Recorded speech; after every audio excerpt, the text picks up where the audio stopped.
Welcome to Telugu scribe. నేను మీ journalist Kavya. ఇక present నేను టెంపుల్ దగ్గర ఉన్నానమాట. ఈ టెంపుల్ కూడా నల్లపోచమ్మ దేవాలయం హస్మత్పేట దగ్గర ఉండే గుడి. సో ఒక్కసారి అసలుకి గుడికి ఎందుకు వచ్చినా ఇప్పుడు అని అనుకుంటుండొచ్చు.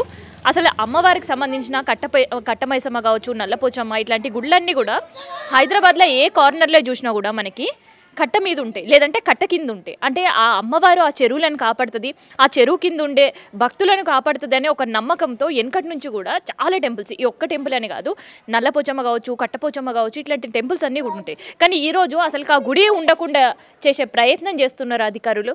సో ఒక్కసారి అసలు ఏంటి సిచ్యువేషన్ హస్మత్పేటలో అనేది తెలుసుకుందాం. దాదాపు 125కు పైగా కుటుంబాలు ఇక్కడ నివసిస్తున్నాయి. అది నిన్ననో మొన్ననో కాదు, దాదాపు 40 సంవత్సరాలు, కొంతమంది 30 సంవత్సరాల నుంచి కొంతమంది వచ్చి ఇక్కడే స్థిరపడి ఇక్కడే ఉండేవాళ్ళు.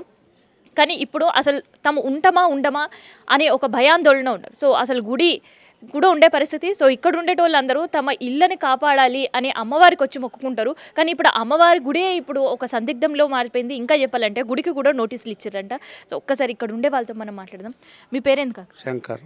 సో ఎన్ని సంవత్సరాల నుంచి ఉంది ఇక్కడ అమ్మవారి గుడి? పాత గుడి అప్పట్లో కట్టింది ఉండే, అది చాలా పాతగా అయిపోయింది అని ఇప్పుడు ఇది 20-25 సంవత్సరాల నుండి ఇది కొత్తది కట్టినాము. 2010 నుంచి ఇది స్టార్ట్ చేసినాం అన్నట్టు. ఈ గుడి కట్టినాం మేము. అవును, వెనకాల ఒక చిన్న గుడి కనిపిస్తుంది. అది ఎప్పటి నుంచి ఉందని? అది మేము తాతల నాన్న నుంచి చిన్నప్పటి నుంచి ఉండే, అది అంత బాగాలేదు, ఖరాబ్ అయిపోయింది అని మళ్ళీ ఇది మేమే కట్టించుకున్నాం. మరి ఇక్కడ కూడా హైడ్రా నోటీసులు ఇచ్చింది అంటున్నారు, వాస్తవమేనా? వాస్తవమే. నేను ఇక్కడనే ఉన్నాను, వాళ్ళు ముగ్గురు వచ్చిండ్రు, లేడీస్ ఉండేది ఒక ఆమె. ఇక ఎవరికి ఏమనాలా అని కూడా ఒక్క మాట కూడా అనలేదు. నేను కూడా గమ్మునే ఊరుకున్నా. ఇక అదేదో రాసి చేసి అక్కడ పెట్టేసింది, వెళ్ళిపోయారు. ఏమని చెప్పారు వాళ్ళు మీకు? వాళ్ళు ఏం ఒక మాట కూడా మాట్లాడలేదు. కొందరు నోటీసులు కూడా తీసుకోలేరు. వాళ్ళు ఇష్టాలకు ఏమైతే మాకేమొద్దు పో అని ఎలగొట్టేసిండ్రు కూడా. అయితే వాళ్ళు పక్కకు డోర్లనో దేంట్లోనో అక్కడ పెట్టేసి మీకు ముట్ట చెప్పినట్టుగా అన్నట్టు వెళ్ళిపోయినారు. అసలు ఎందుకు ఇచ్చిరే మీకు నోటీసులు? మాకు ఎందుకు ఇచ్చిందంటే ఈ చెరువు కింద దాని కింద ఇది ఉన్నది అన్నట్టు, హైడ్రానో ఏదో అని అంటున్నారు వాళ్ళు. ఆ దాని కిందకు ఉన్నది అన్న దాని విషయంలో ఇచ్చారు నోటీసులు. అయితే మేము ఇప్పుడు కాదు ఉన్నది, మా తాతల నాటి నుంచి మొదలు, మా తాతల గిట్టనే ఫస్ట్ ఇల్లు మాదే. మా తాత చనిపోయిండ్రు, మా అమ్మ నాయన చనిపోయినరు, మా ఇద్దరు అన్నలు చనిపోయినరు, ఇప్పుడు నేనున్నాను లాస్ట్కు. ఇంత కుటుంబం జరిగినాయి. మేము ఆనాడు నుంచి మొట్టమొదటి నుంచి ఉన్నోళ్ళం ఈడ. ఇప్పుడు దాని విషయంలో ఎవరికి చెప్తే ఎవరు పట్టించుకుంటారు అంతా? మమ్మల్ని ఇట్లా నోటీస్ ఇచ్చారు, ఇట్లా ఏదో ఒక కూల్చొకొడతాము వారం రోజులలో అన్నట్టు వాళ్ళు చెప్పిపోయిండ్రు అన్నట్టు. అది ఇచ్చి ఎన్ని సంవత్సరాలు కాక మీకు ఇప్పుడు? ఇప్పుడు నాకు 80 ఉన్నాయి. అంటే మీ తాతల నాటి నుంచి అంటే దాదాపు 80 సంవత్సరాల నుంచి ఈయనే ఉన్నారు మీరు? ఈయనే ఉన్నాం. ఇంతవరకు ఎవడు రాలేదు, ఎవడు ఇవ్వలేదు. గ్రామ పంచాయతీ వచ్చింది. మన రాజశేఖర్ రెడ్డి పీరియడ్, కాంగ్రెస్ పీరియడ్లో కూడా మేము అంతా ఒక్క విషయంలో కూడా కొట్లాటలేదు, ఏం అడిగింది కాదు. వాళ్ళు మా దగ్గర రాలే, మేము వాళ్ళ దగ్గర వాళ్ళ ఇన్నేళ్ళ నుంచి లేనిది ఇప్పుడు ఎందుకు వచ్చిండ్రు అని కూడా నేను అడిగిన వాళ్ళని. మేమేం చేసినామని మమ్మల్ని ఇది చేసేస్తారు. అది చూస్తే అది అక్కడ బొందలగడ్డ, ఇది చూస్తే ఈడ ఇల్లు. బొందలగడ్డకి ఇళ్ళకి ఎంత తేడా ఉన్నది. చెరువు అక్కడ ఉన్నది. చెరువు ఎంత జోరుగా వర్షాలు పడ్డా మనకి ఇక్కడ వరకు ఇక్కడ ఈ పోల్ ఒకటి ఉంది చూడు, ఈయన మన కిటికీలు కనబడుతుంది మూలలో, అంతవరకు కొంచెం పదం లెక్క వస్తుంది. కానీ నీళ్ళు ఎక్కువ ప్రెషర్గా ఏం రావు. జాలు లెక్క జల ఉంటుంది కదా వర్షం పడ్డప్పుడు, అట్లా వచ్చింది. కానీ ఇంకా మిగతాది ఏం మాకు అపాయం కాలేదు ఇంతవరకు. ఆ చెరువు విషయంలో అన్నట్టుగా మా మీద నోటీస్ ఇచ్చారు. అయితే మీరు 80 సంవత్సరాలు అన్నారు. గతంలో ఉండే కాంగ్రెస్ ప్రభుత్వం పాలన చూసారు, ఇప్పుడు కాంగ్రెస్ ప్రభుత్వం పాలన చూస్తున్నారు. మీకు ఏమనిపిస్తుంది? ఇది ప్రజాపాలనలానే ఉందా? ఇదేం ప్రజాపాలన కాదు, ఇది దుర్మార్గుల పాలన అన్నట్టు కనబడుతుంది. ఎవరు రాలే అన్ని సంవత్సరాలు, నేను ఇంత పెద్దగా అయినా ఎవరు ఒక నోటీస్ చేయలేదు, ఏది చేయలేదు. నా దాన్ని బట్టి చూస్తే ఇది దౌర్జన్యమే. మరి ఎందుకు ఇవ్వవలసి వచ్చింది? మేము మాకు జాగా కావాలంటే మాకు వేరే ఇండ్లు జాగా స్థలాలు కట్టియాలా, ఏదైనా ఇవ్వాలి, ఏదైనా మార్పు చెప్పాలి. మేము కూలగొట్టేస్తాము అని సమాధానం ఇస్తే ఇండ్ల బస్తీలో అంతా లేడీస్ అంతా అన్నాలు తినక నీళ్ళు తాగక పరిశాన్లు ఉన్నారు. అంత చలి జ్వరాలతోనే ఉన్నారు వాళ్ళు. ఇప్పటిదాకా తిరిగి వచ్చారు, మళ్ళీ ఎమ్మెల్యే వచ్చిండు ఇక్కడ, ఆయన ఎంబడి పోయేసి వచ్చారు. అందుకని వాళ్ళు రాలేకపోతున్నారు, అలసిపోయినట్టున్నారు. వాళ్ళ ముఖాల మీద కాంతి లేవు చూడు. మనం చూస్తేనే తెలుస్తుంది వాళ్ళకి. ఇల్లు అనేది జీవితంలో ఒక్కసారి కట్టుకుంటాం. ఇప్పుడు మీరు అందరూ కూడా ముసలోళ్ళు, మీ మన్మళ్ళు మన్మరాలతోటి ప్రశాంతంగా ఉండే సందర్భంలో ఇట్లాంటి ఇల్లు నోటీసులు ఇచ్చి టెన్షన్ పెట్టుడు అనేది అది ఎంతవరకు మంచిదో చెడ్డదో ఆ గవర్నమెంట్కే తెలియాలి. మాకు మనం సాయం చేయాలనుకుంటే మీరే కానీ ఇప్పుడున్న గవర్నమెంట్ వాళ్ళు అయితే సాయం చేయరు అని అనిపిస్తుంది. ఆపోజిషన్ వాళ్ళు అన్నా కానీ మాకు సాయం చేసి సాదుకోవాలి, ఎవరిని మా దగ్గర రాకుండా కాపాడితే చాలని మేము మొక్కుంటున్నాం అంతే. పోయినసారి ఈ అమ్మవారికి మొక్కుకుంటున్నారు అంతే, ప్రతి ఒక్కరు అదే పని, అందరు మొక్కుంటారు మమ్మల్ని కాపాడాలని. మేము కూడా అదే పని చేస్తున్నాం. ఇక అంతకు మించిగా మేము ఏం చేయలేము కదా. ఏ పోలీస్ స్టేషన్కి పోయినా ఎవరు పట్టించుకుంటారు, ఈ విషయాలు ఎవరు పట్టించుకోరు. పోయిన గవర్నమెంట్ ఉన్నప్పుడు ఎట్లుండే అన్న మీకు? పోయిన గవర్నమెంట్ పోయినప్పుడు ఒక్కరు కూడా మా ఏరియాలో ఇక్కడ రాలేదు, ఒక్కరు ఒక్క విషయం చెప్పలేదు మాకు. అన్నిటికీ అన్ని మంచి స్థానంగానే జరిగినాయి ఆ గవర్నమెంట్తో. మాకు అన్ని సౌకర్యమైన ఉండే పాత గవర్నమెంట్. అయితే నేను చెప్పినా కదా అమ్మవారిని మొక్కుకోవడానికి ఇక్కడికి ఆ బస్తీవాసులు అందరూ కూడా వచ్చే పరిస్థితి. సో నీ పేరు ఏంటి పెద్దమ్మ? నా పేరు ఏం చంద్రకళ. ఎన్ని సంవత్సరాలకి వెళ్ళి ఉంటున్నారు? నేను నా అత్త నేను నా కోరళ్ళు ఇది 5వ తరం. 5వ తరము. మేము చారాన బొంతలు కుట్టేసి బతికిన వాళ్ళం.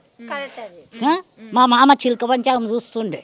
ఇప్పుడు నా పిల్లలు నాకు ఇప్పటి వరకు నోటీస్ అనేది నాకు తెలియదు. నాకు నోటీస్ నా చేతికి ఇచ్చేసి ఏమన్నా దశ ఇది ఏందనుకొని నేను అడిగితే ఏం కాదమ్మా గవర్నమెంట్ నుంచి వచ్చింది కాగితం అన్నారు. సరేలే ఏం కాగితమో ఏమో అనుకొని ఏం చేసిన అంటే మీకు గిఫ్ట్ అని చెప్తే సంతకం చేయమంటే నేను అంగట పెట్టేసిన. అంగట పెట్టినాక ఏమన్నారు తెలుసా, ఇగో ఇది మీ ఇంట్లోని గులగొడుతున్నామంటే నువ్వు ఇదే నా గిఫ్ట్ ఇచ్చింది దాన్న నేను, ఇదేనా నీ గిఫ్ట్ ఇచ్చింది. మేము ఎంతో కష్టపడేసి రూపాయి కొరుకున్నామో, చారాన కొరుకున్నాము, మేము ఆటాన కొరుకున్నామో, మేము గల్లీ తిరిగేసి మేము బొంతలు కుట్టేసి మేము సంపాదించుకుంది. మళ్ళీ మేము ఇల్లు కట్టుకోద్దా? మేము గుడిసెలనే ఉండాలి ఎప్పటికైనా కానీ. అల్లే బిల్డింగ్లో కట్టుకొని అల్లే ఉంటారా? మనం మేము కట్టుకున్నాం. ఇప్పటిదాకా నా బ్యాంక్ లోన్ కూడా పోలేదు, నాకు సంవత్సరంన్నర కూడా అయితే లేదు నేను కట్టేసి. నువ్వు ఈ మాట మాట్లాడిన తర్వాత మేమేమని చెప్పాలి? మాకు ఇప్పటి వరకు ఇంద్రమ్మ ఉన్నప్పుడు కూడా మాకేం మోసం కాలేదు. మేము గ్యాస్ నూనె బత్తీల మీద ఉన్నాం మేము అప్పట్లో. ఆమె కొరుకొచ్చినాకనే బోరింగ్ లేపించిండు. ఈ చెడ్ల నీళ్ళు తాగినాం, మేము చెడ్ల బట్టలు పిండుకున్నాం, చెడ్లనే తానాలు చేసినాం. మేము మాకు ఇన్నేళ్ళ నుంచి లేని మాకు ఇప్పుడు ఎందుకు? ఎన్టీఆర్ వచ్చిండు, ఎన్టీఆర్ కూడా ఏం చేయలేరు. మన ఈయన రాజశేఖర రెడ్డి వచ్చిండు, ఆయన కూడా మాకు బోర్డులు వేసి రోడ్లు వేసిండు, మాకు అన్ని సౌలభ్యం చేసిండు. ఇప్పుడు ఎవరు ఈయన కేసీఆర్ వచ్చిండు, నల్లాలు ఇప్పించిండు, మాకు రోడ్లు చేసిండు, మాకు లైట్లు వేసిండు, అన్ని మంచిగా చేసిండు. కానీ మా వాళ్ళకైతే దండాలు పెడతాం కానీ మేము మొక్తాం. మాకు ఇప్పటి వరకు నోటీస్ అనేది నాకు తెలియదు. మళ్ళీ ఇప్పుడు ఈయన ఎక్కే సంవత్సరం కూడా అయితే లేదు, ఈయన నోటీస్ ఎట్లా పంపించిండు? మాకు అదొక్కటే, మా ఇల్లు మాకు ఉండాలి. మాకు ఆడ ఎక్కడ చూపించినా కానీ మేము వెళ్ళాం. ఆడేమో ఛాయ్ నీళ్ళు తాగమన్నా కానీ మాకొద్దు, ఆ ఛాయ్ నీళ్ళు కూడా మాకొద్దు. మా ఇల్లు మాది మాకే కావాలి. కానీ మేము అవి ఆంది ఒక్క రూపాయి కూడా మాకొద్దు, మేము ఇంతే కోరుకుంటున్నాం. ఇప్పుడు కాంగ్రెస్ పాలన అంటే ప్రజాపాలన అని చెప్పుకొచ్చిండు ఎలక్షన్ టైంలో. ఇప్పుడు ప్రజాపాలన లాగా ఉందా? ప్రజాపాలన లెక్కుందా? మేమే ఓట్లు వేసినందుకు ప్రజాపాలన అనుకొని ఇచ్చిండు. ఇచ్చిన తర్వాత మాతోటి అమ్మలాల అక్కలాల చెల్లెలాల కాలు మొక్త అనుకుంటా మాతోటి తీసుకున్నారు ఓట్లు. తీసుకొని ఇప్పుడు మాకేమో ఉయ్యాలలో వేసేసి ఊగమంటారు. ఎందుకు? యాప చెట్టుకేమో ఉయ్యాల కట్టిండు, యాప చెట్టుకు ఉయ్యాల కట్టేసి ఉయ్యాలలో ఊగమంటుండు. మాది మాకే కావాలి, మాకు ఎవ్వలేదు అవసరం లేదు. అంది ఏం మాకు ఒక్క రూపాయి కూడా మాకు అవసరం లేదు చెప్తున్నాడు. ఇప్పుడు కాక ఏ కష్టం వచ్చినా ఇక్కడ అమ్మవారికి అమ్మవారికే వచ్చేసి మేము మొక్కుతున్నాం. మాది అయిపోతే మేము ఆటలతోటి మేము మీతాన్ని పండుగ చేసుకుంటాం అమ్మ అనుకుంటున్నాం. మేము ఈయనే వండుకొని ఈయన తింటున్నాం అంటున్నాం. నీ మీదనే ఉంది అంటున్నాం అమ్మవారికి. నీ అమ్మవారికి కూడా నోటీస్ ఇస్తారు, ఎవరు అమ్మవారికి నోటీస్ ఇస్తారు. ఆమె ఏం చేసింది? ఆమె తప్పు చేసిందా? ఆమె ఏమైనా మాట్లాడుతుందా? లేసేసి వచ్చి నువ్వు ఎందుకు ఇచ్చినావు నాకు నోటీస్ అనుకుని అడుగుతుందా? ఎవరన్నా ఇస్తారా? ఏదొక్కటి నాకు చెప్పండి. సంఘంకి కూడా నోటీస్ ఇస్తారా? సంఘంకి కూడా నోటీస్ ఇస్తారా? ఇది అర్జెంట్ బస్తీ, తాతల ముత్తాతల కాడ నుంచి వచ్చిన బస్తీ ఇది. కానీ నిన్న మొన్న వచ్చిన బస్తీ కాదు ఇది. ఏంటి తరాన జరుగుతున్నాయి మా ఇక్కడనే. ఇప్పుడు మా ఇండ్లు పలగొడతాను అంటే ఆడ ఎవ్వరు మాకు పలగొట్టడానికి. మాకు అందుొక్క రూపాయి వద్దు, ఛాయ్ వద్దు, బిస్కెట్ వద్దు, మాకేమొద్దు. మాకే ఉండాలి అంతే. గుడికి ఈ అమ్మవారి గుడి కట్టమైసమ్మ కావచ్చు, ఈ అమ్మవారు కావచ్చు, నల్లపోచమ్మ కావచ్చు, కట్ట కింద లేదంటే ఊళ్ళలోనే గుళ్ళు ఉంటాయి కదా, మరి కట్ట దగ్గర ఉండే అమ్మవారి గుడి కూడా నోటీసులు ఇచ్చుడు ఏమనిపిస్తుంది ఇది అమ్మని? మాకు తప్పు అనిపిస్తుంది అమ్మా, మాకు బాధ అనిపిస్తుంది, చాలా బాధ అనిపిస్తుంది. మాకు ఎట్లా బాధ అనిపిస్తుంది తెలుసా? లేకపోతే మా గుడికి మాకేమన్నా నోటీస్ ఇస్తాడు వాడు, ఎట్లా ఇస్తాడు వాడు? ఇన్నే నుంచి కాదు, ఒక్కసారి రండి మేడం, ఒక్కసారి పాత గుడికి రండి. అమ్మ నేను చూస్తా, ఇటు రండి, నేను చూస్తా. ఒక్కసారి చూడండి, మీరు పాత గుడికి చూసి మాట్లాడండి, మేము మాట్లాడతాం. ఎందుకంటే ఆయన మా మామయ్య. ఎవరు ఆయన? మాకు ఇంటికి పెద్ద మనిషి. వీళ్ళంతా తర్వాత పెద్ద మనుషుల తర్వాత మేము వచ్చినాము. 30 ఏళ్ళు 28 ఏళ్ళు అవుతుంది నేను వచ్చి ఇక్కడ. ఇంతవరకు సమస్య అనేది తెలియదు నాకు, ఇప్పుడు వస్తున్నది. ఏం చేయాలి మేము? అమ్మవారికి నోటీసులు ఇచ్చుడు ఎంతవరకు కరెక్ట్? తప్పు కదా అది, చాలా తప్పు కదా. అమ్మవారికి నోటీస్ ఎట్లా ఇస్తాడు చెప్పు? సరే మాకు ఇచ్చిన మేము అడిగి వస్తాము, అమ్మవారికి ఎట్లా ఇస్తాడు? అమ్మ వచ్చి లేపు మాట్లాడుతుందా? మీరే చెప్పండి ఒకసారి. రేవంత్కి ఇంతలో కొంచెం ఏమైనా ఉందా? సో మనం చూస్తున్నాం కదా, అమ్మవారి గుడి కొన్ని సంవత్సరాల నుంచి కూడా ఉంది. సో ఇదేంటంటే ఇప్పుడు మనకు కొత్తగా కన్స్ట్రక్షన్ కనిపిస్తుంది, కానీ ఇది కొత్త గుడి అని అనుకున్నారు. ఒక్కసారి ఈ గుడి వెనకాల మనం చూస్తుంటే అప్పటి వెనకాల ఏదైతే సున్నం గోడలతో కట్టిన గుడి ఏదైతే కనిపిస్తుందో, సో ఆ గుడి మనకి వెనకాల కనిపిస్తుంటుంది అనమాట. సో ఇది అమ్మవారి చెరువు ఉన్నప్పటి సంది కూడా ఇక్కడ గుడి ఏదో ఇప్పటి వరకు మనకు మాట్లాడారు కదా, వాళ్ళ తాతలు ముత్తాతలు కావచ్చు, వాళ్ళ అత్తలు కావచ్చు, ఇట్లా 4వ తరం 5వ తరం వాళ్ళు ఎవరైతే ఉన్నారో, సో వాళ్ళందరూ ఇప్పుడు మనతో మాట్లాడారు కదా, ఆ తరాతరాల నుంచి పూజ అందుకున్న అమ్మవారి గుడి అనమాట ఇది. సో ఇది కొంత శిథిలావస్థలో ఉండడంతో ఆ గుడి కూల్చడం మంచిది కాదు అని చెప్పేసి సో కొత్త గుడి కట్టుకున్నారనమాట. సో మొత్తానికైతే హైడ్రా కొరడా ఇప్పుడు ఈ గుడి పైన కూడా పడింది. ఈ గుడికి కూడా నోటీసులు ఇచ్చుడుతోటి ఈ బస్తీ వాళ్ళందరినీ కూడా కాపలా కాసి అమ్మవారు వాళ్ళ మొక్కులు తీర్చుకొని పూజలు చేసుకునే అమ్మవారి గుడికి కూడా నోటీసులు అందుడితోటి ఇక్కడ అందరూ కూడా ఒక కోపం మనకు కనిపిస్తుంది హైడ్రా పైన.